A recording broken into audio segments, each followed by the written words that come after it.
साहिवाल में chairman Saint Yusuf रज़ा गिलानी ने media से गुफ्तगू करते हुए कहा कि इंडिया ने पाकिस्तान पर हमला किया। हमने एटमी पावर होने के बावजूद बर्दबारी से काम लिया। हमने दुनिया को बावर कराया कि हम पुरअमन एटमी ताकत हैं। ईरान, अमेरिका और इसराइल का तनाज़ा अरब ममालिक समेत पूरी दुनिया के लिए कड़ा इम्तहान है। पाकिस्तान ने सालिसी की कोशिश की जिस पर सभी ने एतमाद किया और दुनिया ने पाकिस्तानी कोशिशों का एतराफ़ भी किया। पाकिस्तान ने सीज़ फायर मुमकिन करवाया। वज़ीर आज़म और फील्ड मार्शल ने जो काविशें की वो काबिल सताइश हैं।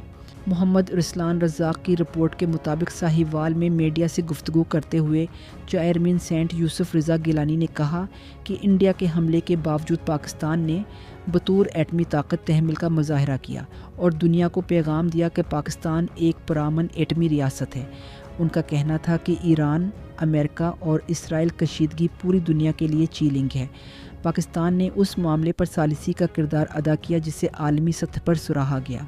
यूसुफ रज़ा गिलानी के मुताबिक पाकिस्तान की कोशिशों से सीज़ फायर मुमकिन हुआ। उन्होंने वज़ीर आज़म और फील्ड मार्शल की काविशों को भी काबिल सताइश करार दिया।